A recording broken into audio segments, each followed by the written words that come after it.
What is it like to be a woman in aviation? What is it like to be a woman? And tell me a little bit about your own personal journey. How did you get interested in flying? How did it start for you? How did you train? And what was the reaction of people when you first said you want to be a pilot? Okay, that one is very close to my heart.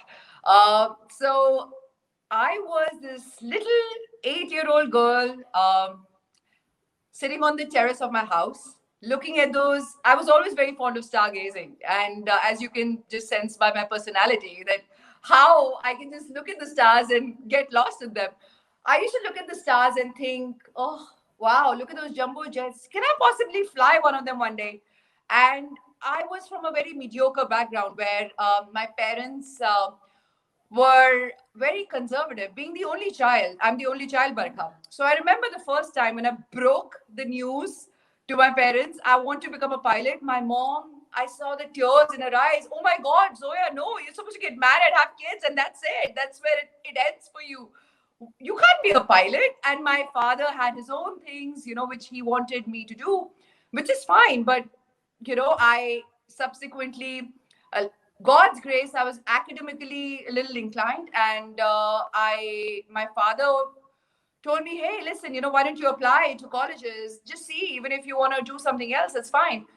I got into pretty much all the colleges in Delhi, and I subsequently ended up pursuing science at St. Stephen's College. Um, and I did my 3-year course. I also did my all the aviation exams alongside. I used to go at 6 in the morning till 3:30. I was in college. You know how Stevens we are about I mean, I was attendance, just, right? I'm from the same college, so Yes, I know, which is you've why. given me you've given me one more reason to say well done in a completely horribly parochial college way, which I was trying to fight back, but now I'm not going to fight back. So hurrah for Stephanians, but go ahead. Yeah. Thank you for that. So I used to finish the college. You know how it is about attendance. I mean, you have to be there, Yeah. and I would go for my aviation classes on a bus, come back home by 9:30, burn the midnight oil. Sometimes there would be no electricity at my place. I would go even outside and study under the lamp, wherever, because I had to make my ends meet. I had to complete the task every day. And after the end of 3 years, my parents, I think, felt sorry for me. That, poor thing, she did like, oh my God, she's been working so hard. She's so dedicated. I think she deserves it. Maybe she deserves more than just getting married and having children. So my mom had a little mercy on me. So did my father. They sacrificed a lot. I'm really grateful to them, to sacrifice themselves to make me where I am today. And they sent me for flying. I came back. There was a lot of joblessness. I used to, help out people with their studies of flying, not for any financial gain. I used to just help them out because I was passionate about it. And there were a handful of lady pilots when I joined Air India. There were not very many. And I was this little kid, who came into Air India, and everybody was like, oh, okay, this is the little kid. But, having said that, I'm very grateful to Air India. It's an equal opportunity employer. I never felt biased. Um, yes, you have to work hard, but I would not say just because being a girl you have to work hard. You have to work hard, period, irrespective of you being Yeah. a man or a woman, because the pilot, the captain seat doesn't know who's flying it. So it could be a man, it could be a woman. And I think my male colleagues or me, we all have to work hard. So just on that basis, you rise up, because you have to be at that some level, at a particular level. You have to prove your merit. Only then you rise up. And today is the day when I commanded this historical flight, and it was a great feat. And even when I became a captain, my mom again cried, and she cried this time with tears of joy. I was Luckily, just going to ask you that did those tears of fear turn into tears of joy? That must have happened pretty soon, right? I let your mind one Stepanian to the other. How old are you? 16. 16? Yes, Well, forever. and then how are you dealing then with people who think they're your senior but actually are not because you're the captain of that plane? How does that play out? So that plays out pretty clear and simple. If most of the people understand that you're the captain, I can be nice, but at the same time, it's instilled in us from the very start when you join the airline. It's a responsible job. It's a highly responsible job, and the markers are instilled in us. And one of the markers being authority gradient. We are Yeah. taught to have that authority gradient, whether you could be 10 or 12 or 16, it doesn't matter. When you're at work, the seniority, the entire gradient has to be followed, because if it's not followed, it's not very conducive for flight safety, right? So most of the people are very respectful of that. Like I have so many people who are, twice my age, and they would be working under me. But however, they would respect me as a captain. In fact, some of them mothering me.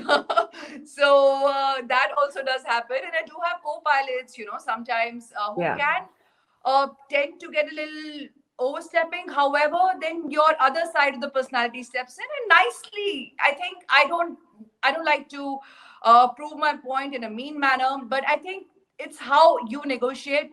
You can tell the same thing nicely. So people understand, and then once they know how your personality is, they probably the next time they won't even act the same way with you. So I think it's all about how you project things.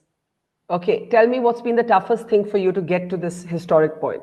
Everything. I've faced a lot of challenges, Barkha, in my life, and but none of those challenges, I would say, have put me in a place of fear, or that space of fear where I have backed out from them.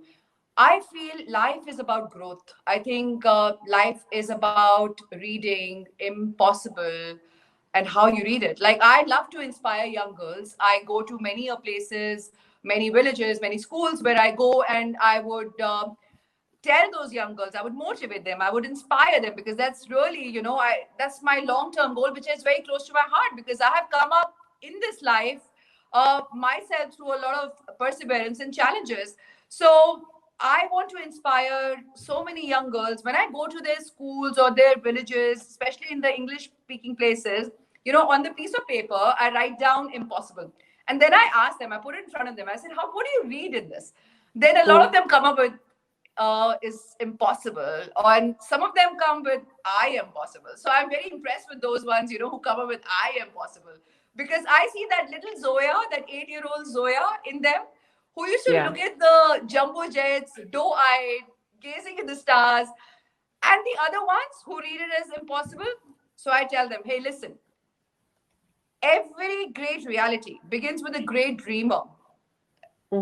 Begins with a great dream, and every great dream begins with a great dreamer, and that dreamer is you, only you. So don't lose sight of the bigger picture. Focus and pay all your attention, work towards it meticulously, don't lose sight, and you will get there. Believe in yourself, because after all, the airplane also takes off against the wind.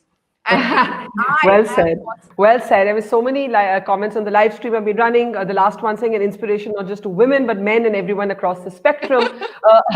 Before we let you go, what's the next challenge? You've already broken a world record. What's the next challenge that you're setting yourself up for? What is a dream flight that you want to do but you haven't done yet and you hope you'll do one day? Moon. I've not set up for the next challenges yet, but I'm still recovering, because I've just landed from San Francisco in the morning. I've traveled to Delhi and then round the clock. So, I believe, Barkha, firmly in life. Life is all about growth. The day you stop growing yourself, you might as well be a Yep. flat line. So Yep. whether it's a I agree. sinusoidal graph, whether it's a sinusoidal graph, whether it's any curve, you still have to grow and evolve. So I have a lot of challenges. And like I tell the other girls, the young girls, that set your mind to it, look at it in the eyes, face your fears, and accomplish, work towards that direction and accomplish it eventually. And it will happen. It will happen. It is so fantastic, and I can literally hear and feel the energy and the enthusiasm and the passion. And I think it's so lovely that you love what you do. That is the most brilliant thing, apart from the fact that you set a world record, that there were 4 of you women quite literally flying through that bloody glass ceiling. It's just that I can feel the love for your work in your voice. That is the most brilliant thing. We don't see this kind of passion often. Thank you, Barkha. It's just God's grace and the blessings. And the motivation of very life keeps me going. I think there is no day when I don't want to grow in my life. Every day is a day of growth. And the day, like I said, I have a flat line. That means life doesn't exist anymore.